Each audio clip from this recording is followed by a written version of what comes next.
আসসালামু আলাইকুম। HSC 25, 26, 27 batch তোমরা যারা এই ভিডিওটা দেখছো, আজ আমরা আলোচনা করব আমি কিংবদন্তির কথা বলছি এই কবিতার এমসিকিউ নিয়ে। আমরা আজকের ক্লাসে সকল বোর্ডের যত এমসিকিউ আছে সব সমাধান করব। সো আমি বরাবরের মতো এই ক্লাসটা শুরু করার আগে তোমাদেরকে বলবো, আমাদের ইউটিউব চ্যানেল থেকে তোমরা আগে ভিডিওটা দেখে আসো, যে ভিডিওতে রিশা আপু এই আমি কিংবদন্তির কথা বলছি কবিতা নিয়ে একদম বিস্তারিত আলোচনা করেছে। সেটা দেখে আসলে তোমার এমসিকিউ সলভ করতে একদমই প্রবলেম হবে না, তুমি সবকিছু ভালো বুঝতে পারবে। ওকে, দেখো প্রথম প্রশ্নে আছে, ভাষা আন্দোলন ও মুক্তিযুদ্ধ কোন কবির কবিতায় বিষয় হিসেবে বিশেষ প্রাধান্য পেয়েছে? সো আমাদের এইখানে আমরা যে কবিতাটা পড়েছি সেটা কি? সেটা আবু জাফর ওবায়দুল্লাহর আমি কিংবদন্তির কথা বলছি। ঠিক আছে, আমাদের বইয়ে বা শর্ট সিলেবাসে দেখো তোমাদের 7টা গদ্য আছে, বা 7টা গদ্য এবং 7টা যে পদ্য। হ্যাঁ, সো এখানে দেখো গদ্যের মধ্যে ভাষা আন্দোলন নিয়ে কোনটাতে কথা হয়েছিল? 52 দিনগুলিতে। আর মুক্তিযুদ্ধ নিয়ে কথা হয়েছিল কোথায়? রেইনকোটে। আর আমাদের এইখানে ভাষা আন্দোলন আর মুক্তিযুদ্ধ নিয়ে দেখো আমাদের যে মানে ভাষা আন্দোলনের অনুসঙ্গে আনা হয়েছে, মুক্তিযুদ্ধ অনুসঙ্গে আনা হয়েছে, সেটা কি? আবু জাফর ওবায়দুল্লাহর কবিতায়। কিন্তু এই যে ব্যাপারটা, এটা কিন্তু তুমি কবিতা দিয়ে বের করতে পারবা না। এটা কি তোমার ভাষা আন্দোলন ও মুক্তিযুদ্ধ, এটা হচ্ছে তোমার আমাদের যে পাঠ পরিচিতি আর কবি পরিচিতি, সেটা কিন্তু ভালো মতো পড়তে হবে। ঠিক আছে, দেখো পাঠ পরিচিতি, এটা কিন্তু বারবার বলেছি যে পাঠ পরিচিতি আর কবি পরিচিতি এইগুলো থেকে কিন্তু প্রচুর পরিমাণে লাইন থেকে চেপা চাপা থেকে প্রশ্ন দিয়ে দেয়। তো তোমার এইগুলো কিন্তু খুব ভালো মতো পড়তে হবে। ঠিক আছে, একটা জিনিসকে যে তোমার পাঠ পরিচিতিতে জিনিসটা আছে, বাট তোমার মনে হবে যে এটা অ্যান্সার না, কিন্তু এটা অ্যান্সার। সো পাঠ পরিচিতি খুব ভালো মতো পড়বা। ওকে, তারপর দেখো পরবর্তী প্রশ্নে, এখানে আমি কিংবদন্তির কথা বলছি কবিতায় কবির পূর্বপুরুষের করতলে কিসের সৌরভ ছিল? দেখো আমাদের কিন্তু কবিতা লাইনই আছে যে তার করতলে পলিমাটির সৌরভ ছিল। ঠিক আছে, করতল মানে কি? হাতের তালু। করতল মানে কি? হাতের তালু। তার করতলে পলিমাটির সৌরভ ছিল। কেন ছিল? কারণ তিনি কি ছিলেন? কৃষক ছিলেন বা শ্রমজীবী ছিলেন। কৃষক বা শ্রমজীবী ছিলেন। কবির যে পূর্বপুরুষ আছে তারা কি কৃষক বা শ্রমজীবী ছিলেন? তারা কি জমিতে চাষের উপর নির্ভরশীল ছিলেন? যখন তুমি যে কৃষক যারা আছে তারা কি সবসময় মাটির সাথে থাকে, মাটির কাছাকাছি থাকে, সেজন্য তাদের করতলে কি মাটির একটা ঘ্রাণ থাকে। ঠিক আছে, পলিমাটির ঘ্রাণ থাকে।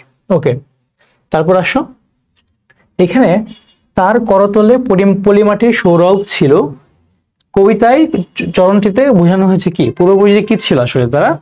তাদের এখানে একটু ভুল হয়েছে, তাদের কি ছিল? ভূমি নির্ভরতা। ঠিক আছে, দেখো কেন একটু আগে কিন্তু বললাম যে তার করতলে পলিমাটির সৌরভ মানে কি? সে শ্রমজীবী মানুষ। ঠিক আছে, শ্রমজীবী। কোন ধরনের শ্রমজীবী? যারা কৃষক, যারা তোমার কৃষি কাজ করে থাকে বা মাঠে কাজ করে, কি ভূমির প্রতি যাদের নির্ভরশীলতা আছে। ওকে, এইটা। সো এটা হবে আমাদের অ্যান্সার। তারপর যদি আমরা সামনে একটু যাই, এখানে দেখো কোন পংক্তিটি চিত্রকল্প বা ইমেজের প্রকৃষ্ট উদাহরণ? আচ্ছা, চিত্রকল্প বা ইমেজ এই জিনিসটা কি? মানে হচ্ছে তুমি যদি কোনো লাইন শুনে যদি তুমি তোমার ব্রেনের মধ্যে কোনো ছবি অঙ্কন করে ফেলতে পারো, সেটাকে আমরা বলি কি? চিত্রকল্প বা ইমেজ। ওকে, সেখানে দেখো কোন পংক্তি চিত্রকল্প বা ইমেজের প্রকৃষ্ট উদাহরণ। এখানে দেখো যে তাহারই পরে মনে ভুলিতে পারি না কোনো মতে। যাকে মনে পড়ে সে তো আসলে মাথায় আছে, সেটা তো অ্যান্সার হবে না। মানুষ তবুও ঋণী পৃথিবীর কাছে, এটাও কিন্তু কোনো ইমেজ তৈরি করতে পারে না আসলে। কর্ষিত জমির প্রতিটি শস্য দানা কবিতা। এখন কিন্তু এই লাইনটা শোনার পর দেখো, কর্ষিত জমির মানে কি? চাষ করা জমির। হ্যাঁ, চাষ করা জমির প্রতিটি শস্য দানা কবিতা, তখন তোমার মাথায় কিন্তু একটা ইমেজ তৈরি হয় যে হ্যাঁ, জমিতে চাষ করা যে শস্যগুলা সেগুলো কি আসলে কবিতা। তুমি কিন্তু একটা ইমেজ ক্রিয়েট করতে পারো। ঠিক আছে, এটাই হচ্ছে আমাদের এখানে ইমেজ। আর দেখো আবার ফোর দিচ্ছে, দেখো কৃষ্ণচূড়া থরে থরে। কৃষ্ণচূড়া তোমাকে দেখতে বলতেছে, তো আসলে কোনো ইমেজ ক্রিয়েট ওইভাবে করবে না, কারণ এটা তো আসলে অ্যাকচুয়ালি কৃষ্ণচূড়া তোমার মাথায় কৃষ্ণচূড়া আসবে। কিন্তু এখানে তুমি দেখো যে কর্ষিত জমির প্রতিটি শস্যদানা কবিতা, তখন তোমার কাছে মনে হবে যে শস্যদানা যেটা আছে সেটা কবিতা। এটা কিন্তু একটা ইমেজ ক্রিয়েট করতেছে। সো এটা অ্যান্সার হবে আমাদের। তারপর আসো এখানে, চাষি খেতে চালাইছে হাল, তাঁতি বসে তাঁত বনে জেলে ফেলে জাল। উদ্দীপকটিতে আমি কিংবদন্তির কথা বলছি কবিতার যে চরণটির মিল রয়েছে সেটা এখানে দেখো যে তার করতলে পলিমাটির সৌরভ ছিল, পতিত জমির আবাদের কথা বলতেন, অরণ্য এবং সাপদের কথা বলতেন, কর্ষিত জমির প্রতিটি শস্যদানা কবিতা। এটা দেখো আর এখানে দেখো চাষি ক্ষেতে চালাইছে হাল, তাঁতি বসে তাঁত বনে জেলে ফেলে জাল, মানে কি এখানে শ্রমজীবী মানুষদের যে কাজ সেটা কিন্তু বোঝানো হচ্ছে। ঠিক আছে, তো এখানে দেখো আমাদের অ্যান্সারটা কিন্তু এটা হবে যে কর্ষিত জমির প্রতিটি শস্যদানা কবিতা, মানে তুমি যে কাজ করবা, তুমি যে প্রতিটা কাজ করতেছো সেই কাজটা কি একটা কবিতা। ঠিক আছে, ওকে। তারপর আসলে আমরা একটু সামনের দিকে যাই। এইখানে দেখো জিহ্বায় উচ্চারিত কেমন শব্দ কবিতা, এটা কিন্তু লাইন আছে, জিহ্বায় উচ্চারিত প্রতিটি সত্য শব্দ কবিতা। তো কবিতার লাইন যদি ঠিক মতো পড়তে পারো তাহলে কিন্তু এগুলো অ্যান্সার করতে পারবো খুব ইজিলি। আর এগুলো কিন্তু খুবই ইম্পর্টেন্ট, হ্যাঁ, মানে আসার মতো জিনিস কিন্তু অলরেডি এসে গিয়েছে। তুমি যদি জাস্ট বোর্ড কোয়েশ্চেন গুলা খুব ভালো মতো সলভ করতে থাকো তুমি কিন্তু ইজিলি অ্যান্সার করতে পারবে। এখানে দেখো তার পিঠে রক্ত জবার মতো ক্ষত ছিল, এই চরণটিতে কার পিঠের ক্ষতকে নির্দেশ করা হয়েছে? এটা কি কার? কবির পূর্বপুরুষদের। আমি আমার পূর্বপুরুষের কথা বলছি, যার করতলে পলিমাটির সৌরভ ছিল। ঠিক আছে, তারপর কি তার পিঠে কি রক্ত জবার মতো ক্ষতও ছিল, কার? কেন? কারণ তিনি কৃতদাস ছিলেন। ঠিক আছে, তার কারণটা কি? কারণ তিনি কৃতদাস ছিলেন। ওকে, এটা আমরা পাবো সামনে। এরপর এখানে দেখো যে কবিতাকে কবি কি বলে অভিহিত করেছেন। কবিতাকে কিন্তু কবি অনেক কিছু বলেছে আমাদের কবিতার মধ্যে। ঠিক আছে, তো তোমার কিন্তু ভালো মতো একটা ধারণা থাকতে হবে এমসিকিউ গুলো ভালো মতো অ্যান্সার করার জন্য। এখানে দেখো যে অতিক্রান্ত পাহাড়ের কথা বলতেন, তার মানে এটা কি না? লাইনে, কবিতা লাইনে এমন যে তিনি অতিক্রান্ত পাহাড়ের কথা বলতেন, এটা হবে না। তারপর উনুনের আগুনে আলোকিত, এটাও কবিতা না। কর্ষিত জমির প্রতিটি শস্যদানা কবিতা, জিহ্বায় উচ্চারিত প্রতিটি সত্য শব্দ কবিতা। ঠিক আছে, তার মানে এখানে কোনটা কবিতা? কর্ষিত জমির প্রতিটি কি শস্যদানা হচ্ছে কবিতা। এটা আমাদের অ্যান্সার হবে। তারপর দেখো এখানে আমি কিংবদন্তির কথা বলছি কবিতায়, শুনতে, যে কবিতা শুনতে জানে না সে কি শুনবে? যে কবিতা শুনতে জানে না সে কি? সে হচ্ছে ঝড়ের আর্তনাদ শুনতে পাবে। ঠিক আছে, মানে কি যে কবিতা শুনতে জানে না সে কি, তার জীবনে সাপ্রেশন অপারেশন সব আসবে, সে সবসময় কি তোমার অত্যাচারিত হবে। ঠিক আছে, তার জীবনে ঝড়ই আসবে। ওকে, তারপর দেখো পরবর্তী প্রশ্নটা। আমি কিংবদন্তির কথা বলছি কবিতায় কবির মা কিসের কথা বলতেন? কবির মা বলতেন প্রবাহমান নদী, যে সাঁতার জানে না তাকেও ভাসিয়ে রাখে। ঠিক আছে, কবিতা লাইন এটা। তো কবিতা লাইনগুলো কিন্তু ভালো মতো পড়তে হবে, বুঝে বুঝে, তাহলে কিন্তু দেখবা ইজিলি তুমি অ্যান্সার করতে পারবে এমসিকিউ গুলা। ওকে, তারপর এখানে দেখো যে একটি উজ্জ্বল জানালার কথা বলছি, এখানে উজ্জ্বল জানালা কিসের প্রতীক? এখানে উজ্জ্বল জানালা, দেখো উজ্জ্বল একটা জানালার কথা বলতেছে, মানে কি জানালা কি? জানালা তোমাকে আলোকিত করে, তাই না? তো এখানে অপশনস গুলো দেখো, স্বাধীনতা সূর্য না, কবিতায় কিন্তু এটা নেই। তারপর দেখো এখানে জ্ঞানের পূর্ণ বিকাশ না, চিন্তা স্বাধীনতা না, মানে কি মুক্ত জীবনের প্রত্যাশা।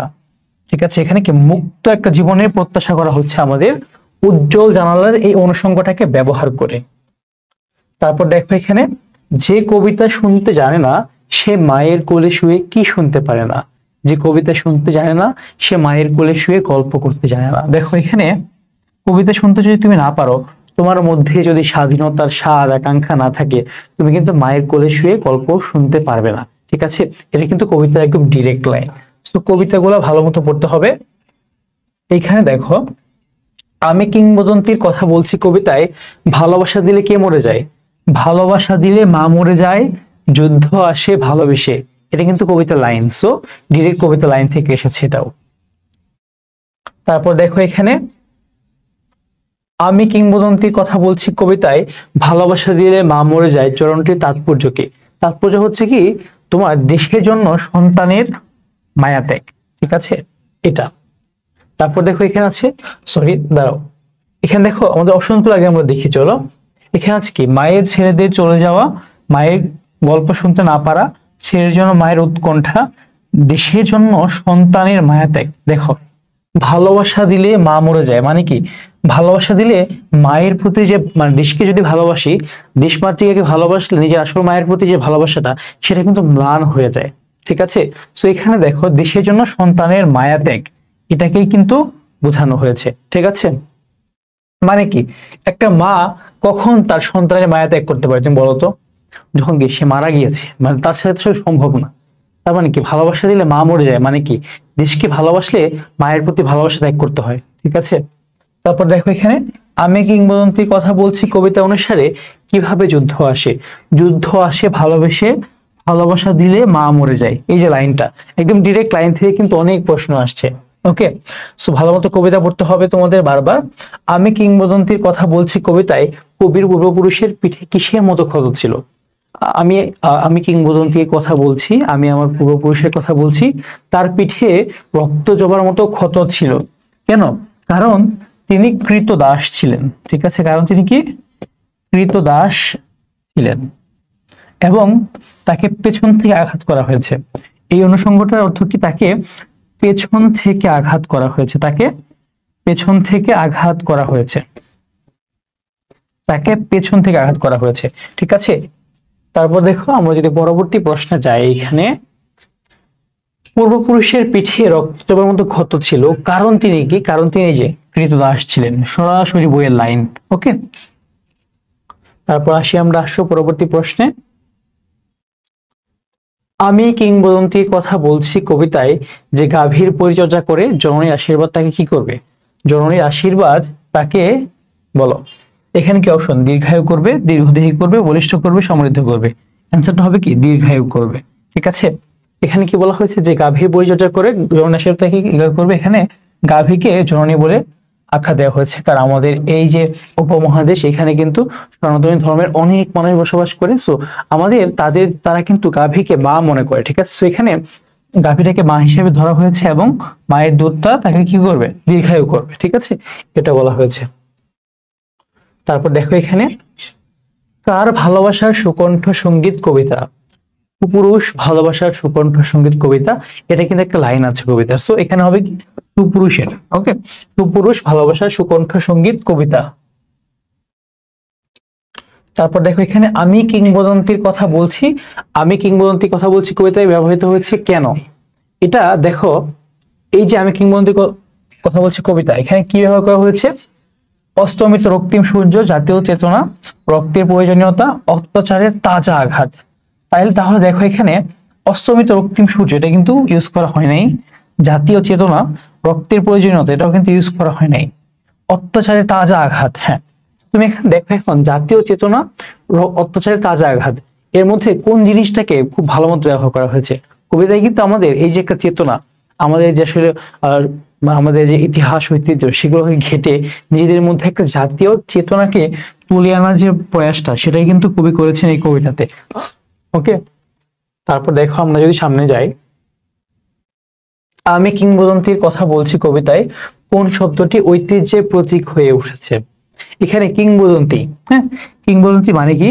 জনশ্রুতি, জনশ্রুতি বা লিজেন্ড। ঠিক আছে, ইংলিশে কি বলি আমরা? লিজেন্ড। সো এখানে কিংবদন্তি বা জনশ্রুতি এটা কিন্তু একটা ঐতিহ্যের প্রতীক হয়ে উঠেছে, মানে কবিতার পূর্বপুরুষকে কি বলেছেন? কিংবদন্তি বলে অভিহিত করছেন। ওকে,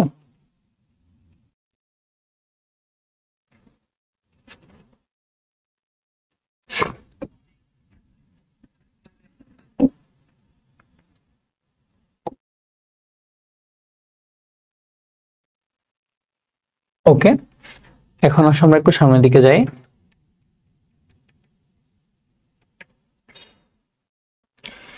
আমি কিংবদন্তির কথা বলছি কবিতায় কবি কার যুদ্ধে কথা বলেছেন?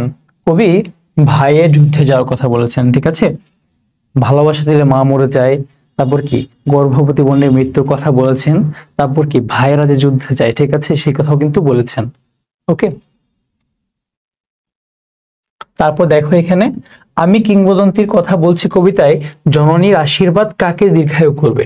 যে গাভীর পরিচর্যা করবে। একটু আগে কিন্তু আরেকটা প্রশ্ন দেখলাম আমরা, এই ধরনের প্রশ্ন এসেছিল সেম লাইনটাকে ব্যবহার করে, যে গাভীর পরিচর্যা করবে জননীর আশীর্বাদ তাকে কি করবে? দীর্ঘায়ু করবে। ঠিক আছে, তো কবিতা লাইন থেকে কিন্তু আমরা দেখতে পাচ্ছি এই কবিতায় প্রচুর প্রশ্ন আসছে। ওকে, তারপর দেখো আমি কিংবদন্তির কথা বলছি কবিতায় জননীর আশীর্বাদে কে দীর্ঘায়ু হবে? যে গাভীর পরিচর্যাকারী। ওকে, সেম কোশ্চেনটা রিপিট হয়েছে অন্য একটা বোর্ডে, একটু ডিফারেন্ট ফর্মে। তারপর দেখো এখানে আমরা কি তার মতো কবিতার কথা বলতে পারবো? এই অংশে কবির কোন আকাঙ্ক্ষাটা ব্যক্ত হয়েছে? ঠিক আছে, এখানে ব্যস্ত না, এটা হচ্ছে ব্যক্ত হবে। কোন আকাঙ্ক্ষাটা ব্যক্ত হয়েছে?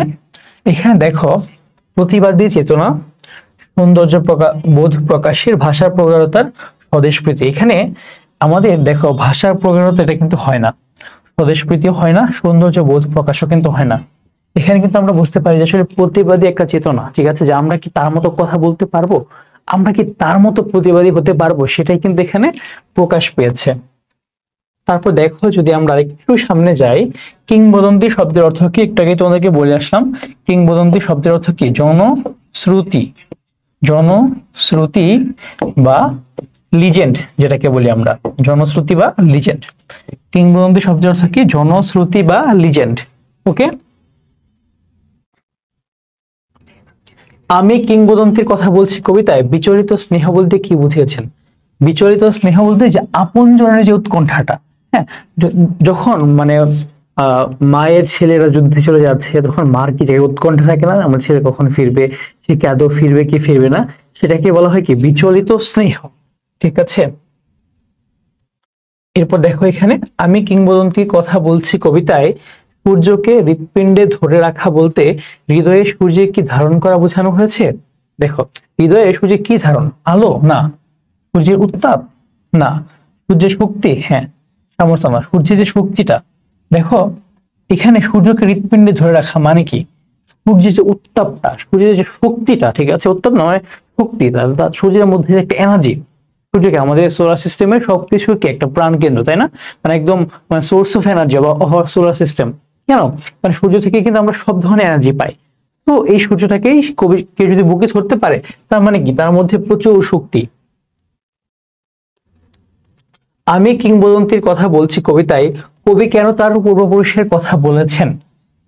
কেন বলেছেন? দেখো, সাহসী ছিলেন বলে, নিপীড়িত হয়েছেন বলে, গৌরবোজ্জ্বল ইতিহাস রয়েছে বলে, হ্যাঁ এটাই হবে। আমাদের পূর্বপুরুষের কিন্তু একটা গৌরবোজ্জ্বল ইতিহাস আছে, সেই ইতিহাসটাকেই কিন্তু কবি তুলে ধরেছেন। সে কিন্তু বিভিন্নভাবে আমাদের একাত্তরের মুক্তিযুদ্ধ বা শুধু সেটাই না, আমাদের প্রাচীন আরো অনেক ইতিহাসকে তুলে ধরেছেন। ঠিক আছে, তারপর আসো আমরা আর একটু সামনে যাব। আমি কিংবদন্তির কথা বলছি কবিতাটিতে যে দিকটি উচ্চারিত হয়েছে সেটা সর্বাঙ্গীন মুক্তির দীপ্ত শপথ, বাঙালি দাসত্বের মাত্রা, দেশমাতৃকার প্রতি ভালোবাসা, বেদনার অস্থিরতা। সর্বাঙ্গীন মুক্তির দীপ্ত শপথ, এটা হচ্ছে একদম পাঠ পরিচিতি ডিরেক্ট একটা লাইন, বুঝতে পেরেছো? মানে এখানে কিন্তু তুমি অনেক ধরনের অ্যান্সারই দিতে পারবা, কিন্তু পাঠ পরিচিতিতে যেটা দেওয়া আছে তোমার কিন্তু সেটাই অ্যান্সার করতে হবে। টিচার কিন্তু অ্যান্সারটাকে অ্যাপ্রোপ্রিয়েট ধরবে, মোস্ট অ্যাপ্রোপ্রিয়েট হিসেবে। তো পাঠ পরিচিতিতে যেটা আছে তোমার সেটা অ্যান্সার করতে হবে। এইখানে দেখো, আমি কিংবদন্তির কথা বলছি কবিতায় কোন শব্দবন্ধ মুক্তির প্রতীক হয়ে উপস্থাপিত হয়েছে? এখানে হচ্ছে আমাদের এই যে কিংবদন্তি, এই শব্দবন্ধটা কি? এটা মুক্তির প্রতীক হয়েছে। কিভাবে? দেখো, বারবার যখন আমরা কোনো ঝামেলায় পড়ছি, আমরা কিন্তু কিংবদন্তিকে মনে করছি, আমরা তাকে তার অনুষঙ্গকে ব্যবহার করে আমাদের পরবর্তী যে প্রজন্ম আছে তাদেরকে কিন্তু আমরা কি মানে ইন্সপায়ার করে ট্রাই করতেছি। তার মানে কি এখানে অ্যান্সারটা কি হবে? এই যে কিংবদন্তি, এইটা।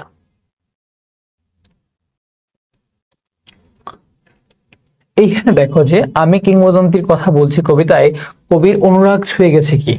এখানে দেখো আমাদের যে মুক্তিযুদ্ধ, সাহিত্য, শিল্প, সংস্কৃতি, দেখো সাহিত্য কিন্তু হবে না। তারপর এখানে দেখো সংস্কৃতি নিয়েও কিন্তু কথা নাই, শিল্প নিয়েও কথা নাই। মানে কি আমাদের কবিতায় কবির অনুরাগ ছুঁয়ে গেছে আমাদের মুক্তিযুদ্ধটা। আমাদের যে মুক্তিযুদ্ধটা আছে, এই মুক্তিযুদ্ধকে অনুষঙ্গকে কিন্তু কবি বারবার ব্যবহার করেছেন। ঠিক আছে, তুমি কিন্তু কবিতার মধ্যেও দেখতে পারবা। হ্যাঁ, মায়ের ছেলেরা যুদ্ধে চলে যাচ্ছে, এরকম অনুষঙ্গ আছে। তারপর হচ্ছে গর্ভবতী বোনের মৃত্যুর কথা বলছি। ওকে, তারপর দেখো এখানে আমি কিংবদন্তির কথা বলছি কবিতায় মুক্তির পূর্ব শর্ত কি? মুক্তির পূর্ব সে কি? দেখো এখানে শান্তি? না। সাহসী? না। স্বাধীনতা? না। যুদ্ধ। যুদ্ধ করেই কিন্তু মুক্তি আসে। ঠিক আছে, কবিতায়ও কিন্তু এই অনুষঙ্গটাকে ব্যবহার করা হয়েছে, প্লাস পাঠ পরিচিতিতে একদম ডিরেক্ট লেখা আছে। সো বারবার কিন্তু আমি একটা জিনিস মেনশন করতেছি, পাঠ পরিচিতি ঠিক মতো পড়লে তুমি কিন্তু সৃজনশীলের ক, খ এবং তোমার এমসিকিউ অনেকগুলো রাইট করতে পারবা। তারপর দেখো এখানে আমি যেখানেই থাকি যেমনই থাকি সর্বদা মনে বাংলাদেশকে লালন করি। উল্লিখিত অংশে আমি কিংবদন্তির কথা বলছি কবিতার কোন মনোভাবকে উপস্থাপন করে? সেটা হচ্ছে দেখো শিকড় সন্ধানী, দেশবিরোধী কিন্তু হয় না, প্রকৃতি চেতনাও হয় না, স্বাধীনতা হয় না। অ্যান্সারটা কিন্তু শিকড় সন্ধানেই হয়। সে যেখানেই যাক না কেন সে কিন্তু বাংলাদেশকে মনে করছে। ঠিক আছে, তার মানে কি সে তার শিকড়ের মধ্যে আছে। আমি কিংবদন্তির কথা বলছি কবিতাটি কোন ছন্দে রচিত? এটা কিন্তু দেখলেই বুঝতে পারবে, এটা কিন্তু মানে একটা গদ্য ছন্দে। দেখো, আমি কিংবদন্তির কথা বলছি, আমি আমার পূর্বপুরুষের কথা বলছি, যার করতলে পলিমাটির সৌরভ ছিল। এই যে লাইনগুলা, এখানে কি কোনো ছন্দ কিন্তু খুঁজে পাবা না, সো এটা কি গদ্য ছন্দ।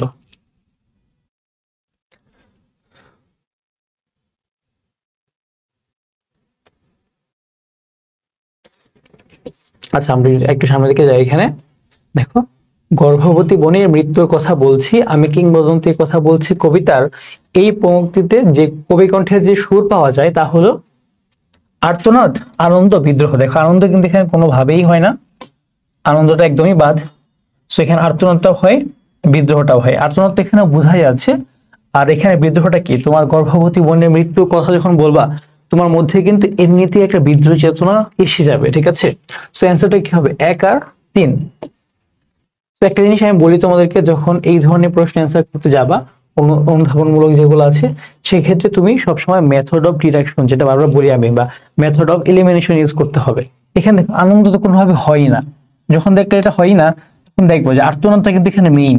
আর্তনাদ কোনটাতে কোনটাতে আছে, দেখি সবগুলোতে আছে। আচ্ছা, তার মানে সবগুলো এখনো বাদ যায় নাই। তার মানে 2 কোনটাতে কোনটাতে, সেগুলো একদম বাদ। 2 বাদ, 2 বাদ, মানে কি এইটা আর এইটা। তো এখানে দেখো, তোমার কিন্তু বুঝতে হবে তাহলে কোনটা অ্যান্সার। এখানেও তোমার 2 হবে। ওকে,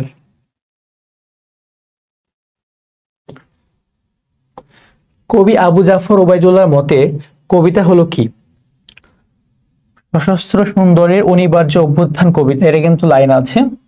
মায়ের কোলে শুয়ে গল্প শোনা, এটা কিন্তু কবিতা না, এরকম কোন অনুষঙ্গ নেই। কর্ষিত জমির প্রতিটি শস্য জানা কবিতা। সো এখানে অ্যান্সার হবে কি, 1 আর 3। ওকে, এখানে ভুলে আসলে 2টা হয় নাই। এইখানে আবার দেখো, আমি কিংবদন্তির কথা বলছি কবিতায় কবি বলে গেছেন উচ্চারিত সত্যের মতো স্বপ্নের কথা, প্রবহমান নদীর কথা, উজ্জ্বল জানালার কথা। দেখো, এইখানে কবি কিন্তু উচ্চারিত সত্যের কথা বলেছেন, উজ্জ্বল জানালার কথাও বলেছেন, কিন্তু প্রবহমান নদীর কথা কিন্তু কবি বলে নাই। এটা কে বলেছেন, কবির মা বলেছেন, ঠিক আছে। এটা মনে রাখবা, এটা কিন্তু একদম স্পেশালি মনে রাখবা, কারণ এখানে মার কথা কিন্তু এটা আসে বেশি পরীক্ষাতে। ওকে, তাহলে অ্যান্সার কি হবে, 1 আর 3। সো এখানে 1 আর 3 অ্যান্সার হবে। এখানেও 2 হবে, অপশনটা একটু ভুল হয়ে গিয়েছে, এখানে 2 and 3টা ইউজ করা হয় নাই, 1 and 3 ইউজ হয়ে গেছে। ওকে, তারপর দেখেন, সূর্যকে হৃৎপিণ্ডে ধরে রাখার অর্থ হলো মুক্তির অনিবার্যতা, সর্বশক্তিকে ধারণ করার সামর্থ্য অর্জন। এখানে কিন্তু 3টাই হয়। হ্যাঁ, এখানে কিন্তু ইজিলি বুঝতে পারতেছো যে 3টাই হয়ে যাবে। বাংলা যদি ক্লাসগুলো ঠিক মতো করো, আর একটা যদি এমসিকিউ ক্লাস ঠিক মতো করা যায়, ইনশাআল্লাহ এমসিকিউতে বাংলা তুমি একদম 95%ই কমন পেয়ে যাবে। হ্যাঁ, সো ক্লাসগুলো মন দিয়ে করবা। আমি কিংবদন্তি কথা বলছি কবিতায় কবি বোঝাতে চেয়েছেন কি, বাঙালির হাজার বছরের ইতিহাস ঐতিহ্য। এটা তো অবশ্যই বাঙালির সুদীর্ঘ কালের শোষণ বঞ্চনার ইতিকথা, এটাও কিন্তু বলেছেন। অত্যাচার অন্যায়ের বিরুদ্ধে বাঙালি শাশ্বত প্রতিবাদ, এটাও কিন্তু বলেছেন। সো অ্যান্সার কিন্তু এখানে 3টাই হয়। হ্যাঁ, তারপর দেখো, যদি সামনে যাই আমরা একটু, বিচলিত স্নেহ বলতে আমি কিংবদন্তি কথা বলছি কবিতায় কি বুঝিয়েছেন, আপনজনের উৎকণ্ঠা, ভালোবাসার শঙ্কা, বিফল স্নেহ না। 1 আর 2 হবে অ্যান্সার এইটা। ঠিক আছে, আশা করি তোমরা খুব ইজিলি বুঝতে পেরেছো এটা। ওকে, আচ্ছা, এরপর হচ্ছে আমরা একটু সামনে যাই। আমি জন্মেছি বাংলায়, আমি বাংলায় কথা বলি, আমি বাংলায় বাংলার আলপথ দিয়ে হাজার বছর চলি, চলি পলিমাটি। এখানে একটু একটু ভুল হয়েছে কবিতা লাইনে। হ্যাঁ, হলে আমার চলা চিহ্ন ফেলে, 13 নদী শুধায় আমাকে, কোথা থেকে তুমি এলে। ঠিক আছে, কবিতাংশে বাংলার আলপথের সাথে আমি কিংবদন্তি কথা বলছি কবিতায় সাদৃশ্যপূর্ণ ভাবটা কোনটা। ঠিক আছে, এখানে দেখো ইতিহাস আর ঐতিহ্য, এখানে কিন্তু দেখো ইতিহাস ঐতিহ্যের কথা বলা আছে। বাংলার সৌন্দর্য, বাংলার সৌন্দর্য নিয়ে কিন্তু কবিতায় কোনো কথা নাই। সংগ্রাম বিপ্লব, এইখানে কিন্তু তুমি সংগ্রাম বিপ্লব পাবা না, এখানে কিন্তু শাসন নিপীড়ন পাবা না কবিতায় পেলেও। তো এখানে কি হবে অ্যান্সার, ইতিহাস ও ঐতিহ্য নিয়ে। ঠিক আছে,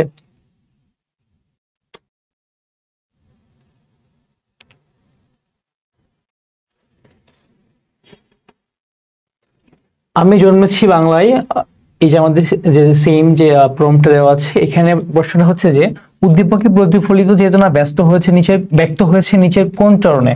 এখানে দেখো কর্ষিত জমির প্রতিটি শস্যদানা কবিতা, এটাতে না আমি কবি এবং কবিতার কথা বলছি, আমি কিংবদন্তির কথা বলছি। এই যে লাইনটা, হ্যাঁ, আমি কিংবদন্তির কথা বলছি, এইখানে কিন্তু মিলে যায় এটা। কেন? এখানে কিন্তু কিংবদন্তির কথা বলতে গিয়ে কিন্তু সবকিছু বলা হয়ে যায়, এখানেও কিন্তু সবকিছুই আসে। ওকে,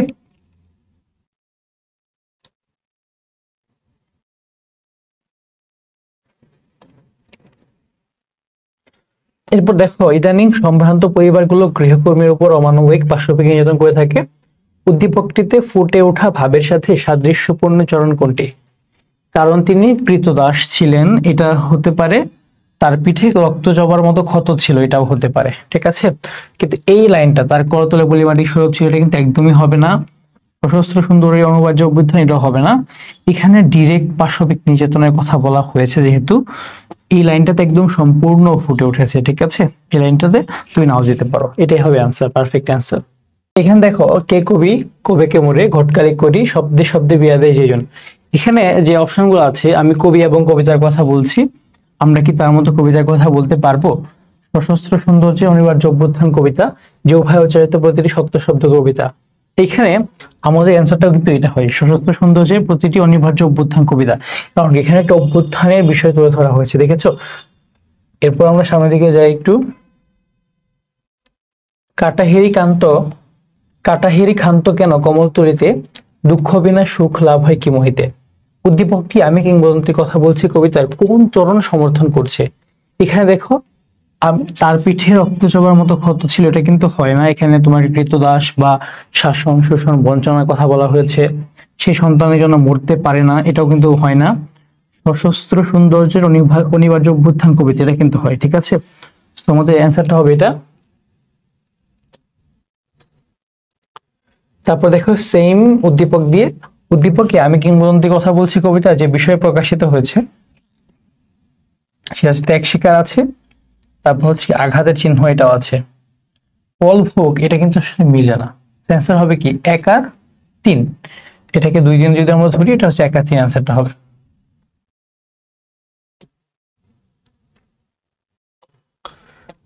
আমি তো এসেছি তিতুমির হাদি শরীয়ত থেকে, আমি তো এসেছি গীতাঞ্জলি ও অগ্নিবীণা থেকে, এসেছি বাঙালি ক্ষুদিরাম আর সূর্য সেনের থেকে, এসেছি বাঙালি জয়নুল আর অবন ঠাকুর থেকে, এসেছি বাঙালি রাষ্ট্রভাষা লাল রাজপথ থেকে।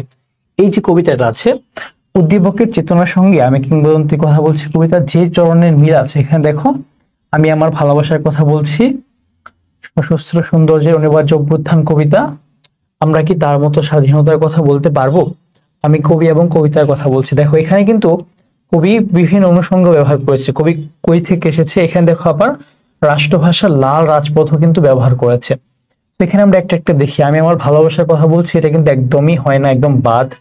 হ্যাঁ, আমরা কি তার মতো স্বাধীনতার কথা বলতে পারবো? দেখো, এখানে যারা স্বাধীনতার কথা বলেছেন, কবি কিন্তু তাদের থেকে এসেছে, তার মানে কি এইটার অ্যান্সারটা কিন্তু এটাই হয় আসলে, সবচেয়ে মানে কাছাকাছি মিল। আমরা কি তার মতো স্বাধীনতার কথা বলতে পারবো, এটা হয়। কবি এবং কবিতার কথা বলছি, এটা কিন্তু হয় না ওইভাবে।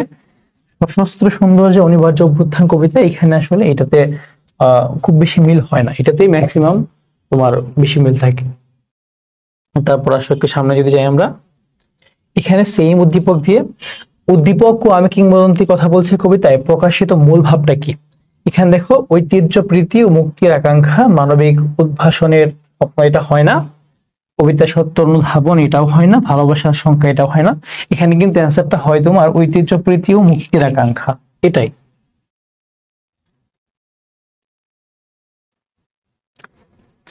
এইখানে দেখো, সুনীল গঙ্গোপাধ্যায়ের আমিষে ছোট্ট উপন্যাসটিতে বিধৃত হয়েছে মানব সভ্যতার আদিম ইতিহাস আর সভ্যতার অগ্রগতি। কিভাবে আদিম মানুষ সভ্য মানুষে পরিণত হয়েছে তারই প্রকাশ ঘটেছে উপন্যাসটিতে। উদ্দীপকের সাথে আমি কিংবদন্তির কথা বলছি কবিতার সাদৃশ্য কি? ঐতিহ্য চেতনায়, হ্যাঁ ঠিক আছে, মুক্তি চেতনায়, সংগ্রামী চেতনায়। এখানে কিন্তু দেখো সবগুলাই কিন্তু হয় অ্যান্সার আসলে।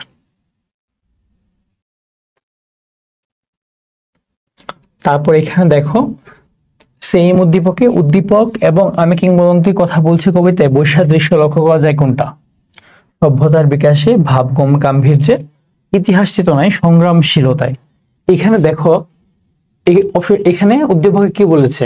মানব সভ্যতার আদিম ইতিহাসটা আর অগ্রগতিটা, কিভাবে মানুষে পরিণত হয়েছে সেটা, কিন্তু সংগ্রাম যে ঘটেছে, সংগ্রাম কিন্তু এটা নিয়ে কোনো কথা বলা হয় না এখানে। ঠিক আছে, তো এখানে সংগ্রামশীলতা অ্যান্সার হবে।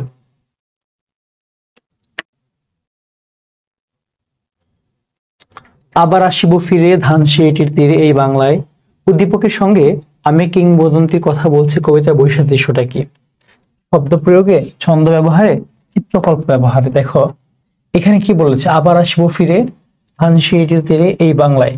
এখানে দেখো চিত্রকল্প ব্যবহার, এখানে কিন্তু একটা তুমি বৈসাদৃশ্য খুঁজে পাবে। কেন খুঁজে পাবে? কারণ কবি কিন্তু এরকম কোনো কথা বলে নাই, ঠিক আছে, তার মধ্যে স্মৃতিকাতরতা হয় নাই এখানে, সো এটা বলতে পারো।